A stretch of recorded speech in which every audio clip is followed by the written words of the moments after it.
بیٹا زبیر،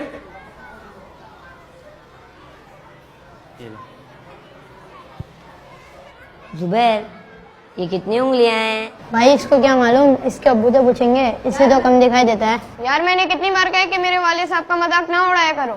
اب تمہارے بابا کی آنکھ ایسی ہے تو ہمارے کیا قصور.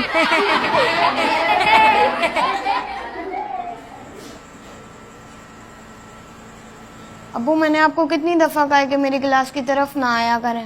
سب دوست میرا مذاق اڑاتے ہیں کہ تمہارے والد کی ایک آنکھ نہیں ہے، اور یہ مجھے بالکل اچھا نہیں لگتا کہ کوئی آپ کا مذاق اڑائے. بس اتنی سی بات ہے. ٹھیک ہے بیٹا، آئندہ نہیں آئیں گے. والد نے بیٹے کی مجبوری کو دیکھتے ہوئے فیصلہ کیا کہ آئندہ وہ اس کے دوستوں کے سامنے اس کے روبرو جانے سے گریز کریں گے. لیکن جیسے جیسے وقت آگے بڑھ رہا تھا، زبیر زندگی میں کامیابیاں حاصل کرتا جا رہا تھا. اس کا یہ خوف بڑھتا جا رہا تھا کہ اس کے والد کی وجہ سے لوگ مذاق نہ اڑائیں. زبیر زندگی میں کامیابیاں سمیٹتا ہوا جب شادی شدہ زندگی کی طرف جانے کا سوچنے لگا تو باپ کی کجی اس کے لیے احساس کمتری کا باعث بنتی جا رہی تھی، جس کے بعد اس نے شادی سے قبل ہی باپ سے علیحدگی کا فیصلہ کیا. خیرت بیٹا کہیں جا رہے ہیں کیا؟ جی. کچھ بتایا بھی نہیں ہے، یوں ہی چپ چاپ. زندگی کے سفر کی شروعات ہے، ابھی مجھے بہت کچھ کرنا ہے. شادی کرنی ہے، اس لیے میں نے فیصلہ کیا ہے کہ میں الگ رہوں گا. آپ کو کسی چیز کی ضرورت ہو تو بتا دیجیے گا. نہیں بیٹا، مجھے آپ کی کامیابی چاہیے، جہاں بھی رہیں آپ خوش رہیں. زبیر نے والد سے علیحدگی کے بعد شادی کر لی. قدرت نے اسے اولاد کی نعمت سے نوازا. اس کے پاس گھر، بیوی، بچے، سب کچھ تھا. وہ نفسیاتی طور پر باپ کے بغیر زندگی کو قبول کر چکا تھا.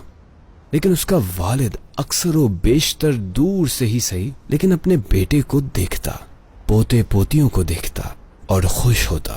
وقت گزر گیا. ایک روز اس کے والد نے سوچا کہ وہ بیٹے سے ملے اور اپنی جمع پونجی اس کے حوالے کر دے، اور وہ وہاں جا پہنچا.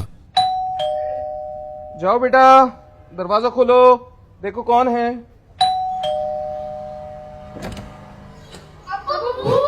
کیا ہوا؟ معذرت بیٹا. کیوں ڈر رہے ہو؟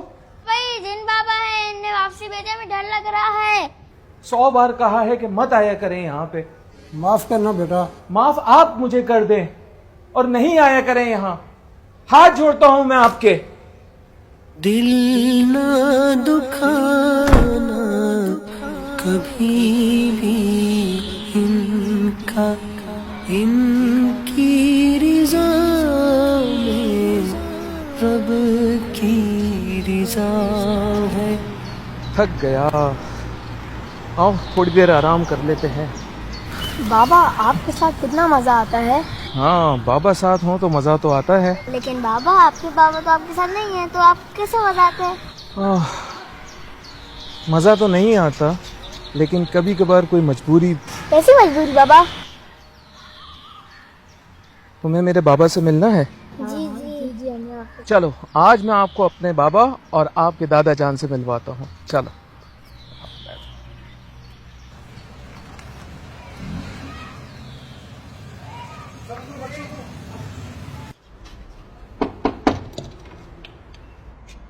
بابا، میرا مطلب ہے شریف صاحب ہیں گھر پہ؟ تم زبیر ہو نا؟ شریف صاحب کا انتقال ہوئے تو 6 ماہ ہو گئے. کیا کہہ رہے ہیں؟ جو ہے وہی کہہ رہا ہوں. انہوں نے مکان کے کاغذات اور ایک خط دیا تھا اور کہا تھا کہ کبھی تم آؤ تو یہ میں تمہیں دے دوں، ورنہ یہ گھر کسی مسجد کو ڈونیٹ کر دینا. آئیے میں آپ کو فائل دے دوں. تیری انگلی تھام کے چلتا تھا،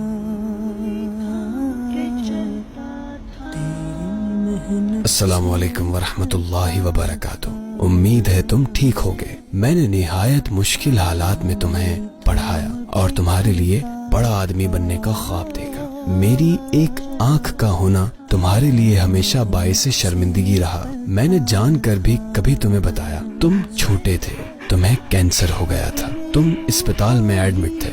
میں تمہارے آپریشن کی فیس لے کر، جو میری جمع پونجی تھی، لے کر ہسپتال کی طرف آ رہا تھا کہ میرا ایکسیڈنٹ ہو گیا اور میری آنکھ میں چوٹ آئی. مجھے ایمبولنس کے ذریعے اسپتال پہنچایا گیا. ڈاکٹر نے کہا تمہاری آنکھ کا آپریشن کرنا پڑے گا ورنہ تمہاری آنکھ ضائع ہو جائے گی. میرے پاس 2 راستے تھے، یا تو میں تمہاری زندگی بچاتا یا اپنی آنکھ۔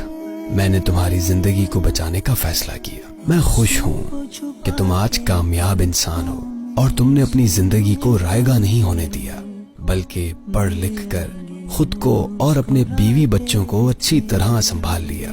رشید بھائی کو مکان کے کاغذات دے رہا ہوں، چاہو تو رکھ لینا، چاہو تو اسے بیچ کر اس کا پیسہ اللہ کے گھر کی تعمیر کے لیے وقف کر دینا۔ فقط تمہارا والد۔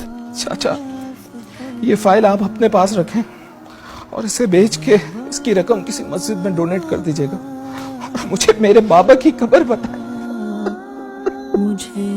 دوسروں کا مذاق اڑانا ہمارا معمول بنتا رہا ہے، جبکہ قرآن مجید فرقان حمید میں اللہ تعالیٰ نے ارشاد فرمایا، مرد دوسرے مردوں پر نہ ہنسیں، ہو سکتا ہے کہ وہ ان ہنسنے والوں سے بہتر ہوں، اور نہ عورتیں دوسرے عورتوں پر ہنسیں، ہو سکتا ہے کہ وہ ان ہنسنے والیوں سے بہتر ہوں، اور آپس میں کسی کو تانا نہ دو۔ جبکہ والدین کی اطاعت اور حقوق کے بارے میں تو قرآن و حدیث میں متعدد بار کہا گیا، اور تمہارے رب نے حکم فرمایا کہ اس کے سوا کسی کی عبادت نہ کرو، اور ماں باپ کے ساتھ اچھا سلوک کرو۔